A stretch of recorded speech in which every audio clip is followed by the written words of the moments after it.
नमस्कार दोस्तों, कैसे हैं आप सब? जानने के लिए कमेंट बॉक्स में एक बार जय माता दी जरूर लिखें। दोस्तों, मैं आशा करती हूँ कि ये नया साल हम लोगों के लिए ढेर सारा खुशियाँ या शुभकामना लेकर के आए। मेरी भाई बहन जो भी है उनके लिए ढेर सारा शुभकामना। तो दोस्तों, आज चलिए हम कुछ बातें करते हैं जो कि बहुत ज़रूरी बातें हैं। आज के दौर में बहुत लोग इस चीज़ से परेशान हैं, शरीर को लेकर के या बाल को लेकर के। तो हम इस चीज़ पर आज बात करेंगे। दोस्तों, बने रहिएगा मेरे चैनल पर। तो चलिए शुरू करते हैं। मेरे चैनल भजन रस धारा में आप सबकी स्वागत है। तो चलिए शुरू करते हैं। दोस्तों देखिए, ये है एलोवेरा, ठीक है। एलोवेरा इतनी महत्वपूर्ण चीज़ है जिसको मैंने अपना चुका है, इसलिए मैं आप सबको बताती हूँ। बाल इतने गिरते हैं आजकल के ज़माने में, बच्चों बच्चों को भी बाल गिरने लग जाता है। तो बाल गिरने से भी रोकता है, बाल को सिल्की भी बनाता है, खुश्की नहीं होने देता है। तो इसकी तरीका मैं आप सबको बता रही हूँ कि कैसे लगाना है। इसको तो किनारे किनारे से निकाल देना है, बीच से इसको यहाँ से निकाल देना है। जो इसमें की होती है ये जेली को ऐसे ऐसे थोड़ा सा चाकू से ऐसे गूंथ देना है, छोटे छोटे टुकड़ा कर लेना है। उसके बाद से पूरे बाल में आराम से नीचे तक इसको लगा लेना है। 1 से 1.5 घंटा तक छोड़ करके इसको खाली पानी से भी धो दीजिए। उसके बाद देखिए बाल कितनी सिल्की बन जाती है। और बाद में आप दूसरे दिन शैम्पू कर लीजिएगा। कई दिन, 8 दिन 10 दिन तक आपको बाल में कोई चीज़ लगाने की ज़रूरत नहीं पड़ेगी, काफ़ी सिल्की रहेगी। उसके बाद से भी एक और चीज़ इसमें क्या है दोस्तों, कि जो काली मेहंदी लगाती हैं भाई बहन, जो भी काले मेहंदी लगाते हैं, तो वो क्या करें कि काली मेहंदी लगाने से 1 घंटे पहले इसको लगा लें। इसमें से इसका जेली निकालें, जेली लगा करके पूरे में लगा करके सुखा दें, या तो खाली पानी से धो लें, नहीं तो थोड़ा सा कपड़ा भिजा करके इसको पोंछ के और फिर काली मेहंदी लगा दें। काली मेहंदी जितने देर में आप धो सकते हैं उतने देर में जो धोते होंगे वो धो लें। उसके बाद छोड़ दें, 1 दिन छोड़ कर दूसरे दिन शैम्पू कर लें। दोस्तों, इतनी सिल्की बाल रहेगी आपको तो आप विश्वास नहीं करेंगे। एक बार करके देखिएगा कि कितने सिल्की बाल बनाता है। इसमें बहुत गुण है एलोवेरा में। एलोवेरा में बहुत गुण है, पहले मैं भी नहीं जानती थी, लेकिन इसको आजमाया तो मैंने देखा बहुत ही मतलब महत्वपूर्ण चीज़ है। तो ये हो गया आप लोगों को एक चीज़। दूसरा चीज़ है दोस्तों ये शहद। हम आज के ज़माने में, पहले के ज़माने में काम करते थे, ठीक है, हर चीज़ घर में लेडीज़ करती थी, शरीर एकदम अच्छा रहता था।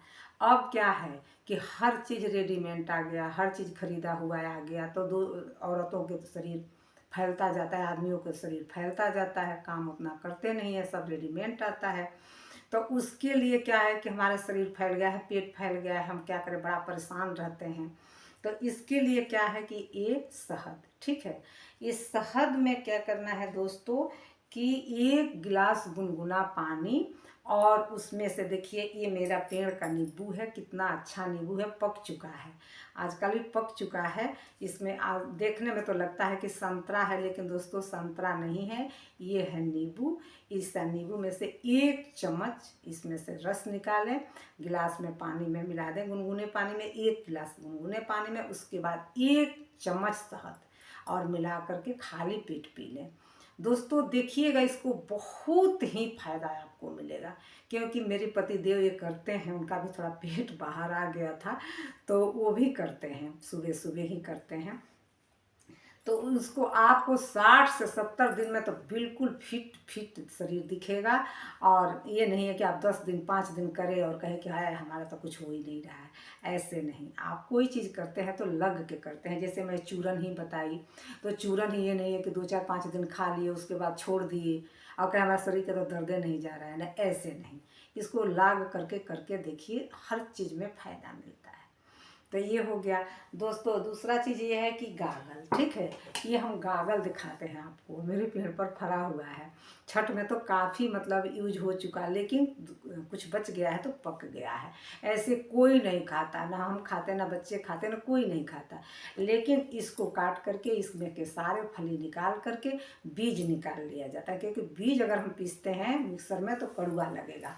तो उसको निकाल करके सारे फट्टी निकाल के और ग्राइंड कर दें। ग्राइंड करके उसको बड़ी छन्नी से छान लीजिए, और छान के काला नमक उसमें 1 चम्मच मिला करके और पीजिए। देखिए कितना स्वादिष्ट इसका जूस निकलता है।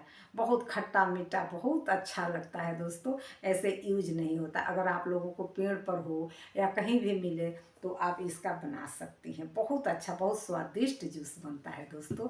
तो आप लोग इसका करके देखिएगा। और ये मेरी सब नुस्खा कैसा लगा आप लोगों को, एक बार कमेंट बॉक्स में ज़रूर बताइएगा कि आप लोग को कैसा लगा। मेरे चैनल अगर लाइक सब्सक्राइब नहीं किए हैं तो ज़रूर कीजिएगा, जाकि मेरा भी मन का उत्साह बढ़ेगा। और आप लोग को कोई चीज़ पूछना भी हो, गीत भी सुनना हो, मेरे चैनल पर जा कर के सब सुन लीजिएगा। तो तब तक के लिए मैं अब इतने पर ये वीडियो बंद करती हूँ। नया साल की शुरुआत में यही कह करके बंद करती हूँ कि फिर मैं दूसरा वीडियो के साथ आप सबके मिलती हूँ, साथ आप सबसे मिलती हूँ दोस्तों। तो तब तक के लिए नमस्कार।